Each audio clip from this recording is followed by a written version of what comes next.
सरकार एक पर चर्चा के लिए हम आए हैं। सरकार या गवर्नमेंट, गार्नर का मानना है कि राज्य की इच्छाओं की पूर्ति जिस संगठन या एजेंसी के द्वारा होती है उसे सरकार कहते हैं। राज्य की इच्छाओं की पूर्ति जिस संगठन या एजेंसी के द्वारा होती है उसे हम सरकार कहते हैं, ये गार्नर का मानना है। तो इस तरह से सरकार एक माध्यम है जिससे राज्य की इच्छाओं, भावनाओं को जानना, क्रियान्वयन, पूर्ति होती है। राज्य स्वयं अपने इच्छाओं की पूर्ति स्वयं नहीं कर सकता है। उसके इच्छाओं की पूर्ति, उसे कार्य रूप देने का कार्य सरकार करती है। तो वे सभी व्यक्ति, संगठन, साधन जो राज्य की इच्छाओं को, भावनाओं को पूरा करते हैं, क्रियान्वित करते हैं, प्रकट करते हैं, उन्हें हम सरकार कहते हैं। राज्य एक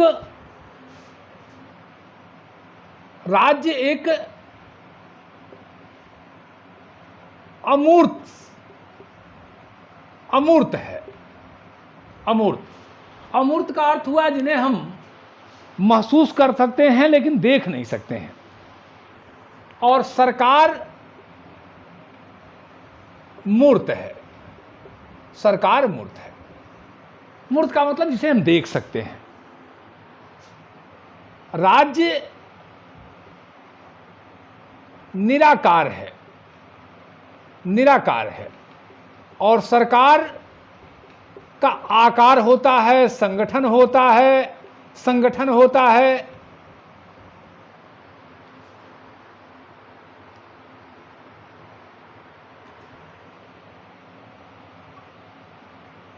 राज्य का सबसे शक्तिशाली संगठन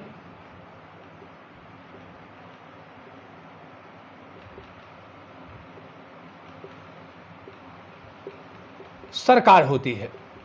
सरकार राज्य की सबसे शक्तिशाली संगठन होती है जिसके माध्यम से राज्य अपनी इच्छाओं की पूर्ति करता है, पूरा करता है। हालांकि राज्य का एक बहुत ही महत्वपूर्ण तत्व है सरकार। जब तक एक मानव समाज एक राजनीतिक संगठित इकाई में नहीं होगा, हम उसे राज्य नहीं कहेंगे।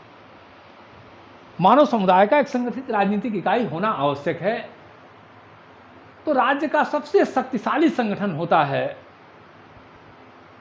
सरकार होती है। राज्य का सबसे शक्तिशाली संगठन। राज्य संप्रभु होता है। संप्रभु सर्वोच्च सत्ता होती है, सुप्रीम होती है। आंतरिक और बाह्य रूप से उसके ऊपर कोई नियंत्रण नहीं होता है। न राज्य के अंदर उसके ऊपर कोई नियंत्रण लगा सकता है, न राज्य के बाहर। पूर्ण प्रभुत्व संपन्न होता है, सुप्रीम पावर होता है राज्य। यानी राज्य निरंकुश होता है, निरंकुश, जिसके ऊपर कोई नियंत्रण नहीं होता है। लेकिन सरकार पर नियंत्रण होता है। सरकार नियंत्रित होती है। और सरकार नियंत्रित हो, इसके लिए संविधान में व्यवस्था की जाती है कि सरकार पर नियंत्रण लगाया जाता है। जहां संवैधानिक व्यवस्था अलिखित रूप में है, वहां परंपराओं के माध्यम से, न्यायालयों के निर्णयों के माध्यम से, जनमत के माध्यम से सरकार पर नियंत्रण होता है। तो सरकार पर बहुत सारे नियंत्रण होते हैं।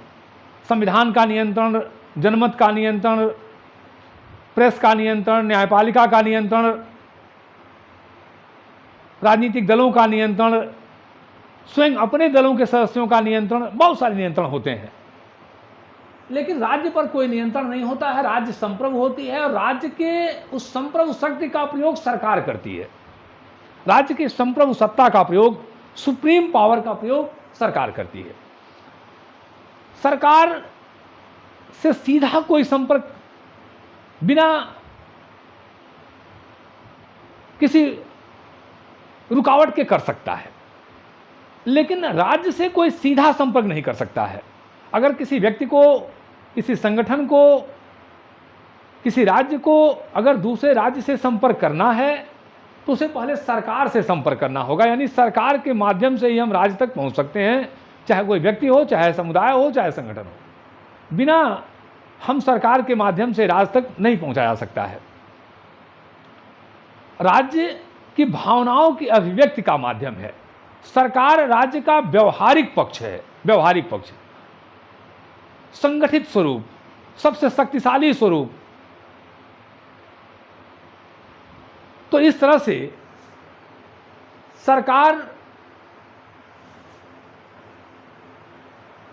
राज्य की ही भावनाओं को, इच्छाओं को व्यक्त करती है। पहले सरकार का संगठन बड़ा सीधा सरल था, लेकिन धीरे धीरे सरकार के संगठन जटिल हो रहे हैं। यानी सरकार राज्य का संगठित स्वरूप है और राज्य अपने संप्रभु सत्ता का प्रयोग सरकार के माध्यम से ही करता है। राज्य के अंतर्गत बहुत सारे संगठन हैं और सबसे मजबूत, सबसे संगठित संगठन है सरकार, राज्य का।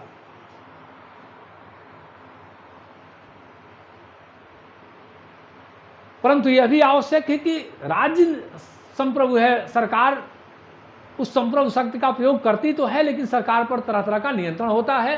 कोई भी कितना भी सर्वाधिकारवादी सरकार हो, तानाशाही सरकार हो, कभी भी अपने आप को ये स्पष्ट नहीं करती है कि हम निरंकुश हैं, और हमेशा यह इस बात का परिचय देती है कि हम, हमारे ऊपर अंकुश है, हम नियंत्रित हैं, हम नियमों व्यवस्थाओं से चल रहे हैं। भले ही वो सत्ता का जितना चाहे प्रयोग कर ले। इसी नाते हम सरकार की आलोचना तो कर लेते हैं, लेकिन राज्य की आलोचना नहीं कर सकते हैं, क्योंकि जब हम राज्य की आलोचना करते हैं तो उनके खिलाफ बहुत सारी धाराएं वगैरह लगाए जाते हैं। जैसे कोई व्यक्ति भारत सरकार की आलोचना तो कर सकता है एक संवैधानिक रूप से, अच्छे शब्दों में, संवैधानिक साधनों से, लेकिन भारत राज्य की आलोचना नहीं कर सकता है। नहीं तो फिर राज्य के खिलाफ उसके राजद्रोह और तमाम धाराएं लगाई जाती हैं, क्योंकि राज्य की संप्रभुता को कोई चैलेंज नहीं कर सकता है। सरकार के ऊपर आरोप प्रत्यारोप किए जा सकते हैं, जैसी सरकारें हों।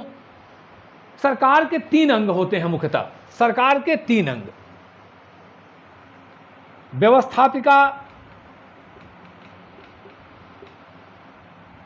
कार्यपालिका और न्यायपालिका। सरकार के मुख्यतः 3 अंग हैं: व्यवस्थापिका, कार्यपालिका और न्यायपालिका। जो कानून बनाती है उसे व्यवस्थापिका, कानून बनाना, संशोधन करना, रद्द करना इत्यादि इत्यादि कार्य होता है। इत्यादि मैंने, कार्यपालिका का काम है कानूनों को लागू करना,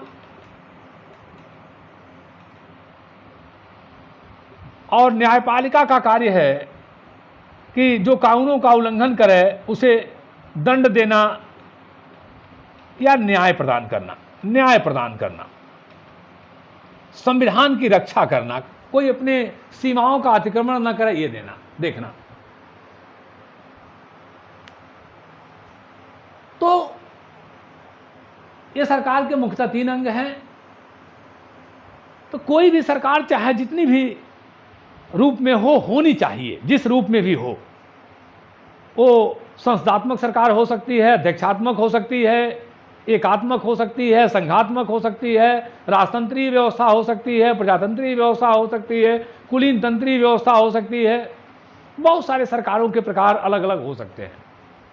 साम्यवादी सरकारें हो सकती हैं, एकदलीय सरकार हो सकती है, बहुदलीय सरकार हो सकती है, द्विदलीय सरकार हो सकती है, सम्मिलित सरकार हो सकती है। बहुत सारे सरकारों के रूप हो सकते हैं, लेकिन सरकार का होना बहुत ही आवश्यक होता है। वह राज्य का प्रमुख तत्व होता है, जो राज्य की भावनाओं, इच्छाओं को प्रकट करता है, उसे पूरा करता है, क्रियान्वित करता है। राज्य की संप्रभु सत्ता का प्रयोग करता है और कोई भी व्यक्ति या संगठन सरकार के माध्यम से ही राज्य तक जा सकता है। अब जैसे कोई कहे कि भारत राज्य की इच्छा है कि इस देश के साथ खेल संबंध रखे, इस देश के साथ मित्रता करे, इसके साथ मित्रता ना करे, ये कौन तय करेगा? ये सरकार तय करती है, क्योंकि हमसे आपसे तो कोई पूछेगा नहीं। पूछेगा सरकार से तो राज्य के सारे इच्छाओं को कार्य रूप देने का कार्य, व्यवहारिक प्रकट करने का कार्य, अभिव्यक्त करने का काम सरकार करती है। तो सरकार बहुत ही राज्य का मजबूत और संगठित स्वरूप होता है, जिसके माध्यम से अपनी इच्छाओं को पूर्ति करती है। तो आज यहीं तक। जय हिंद।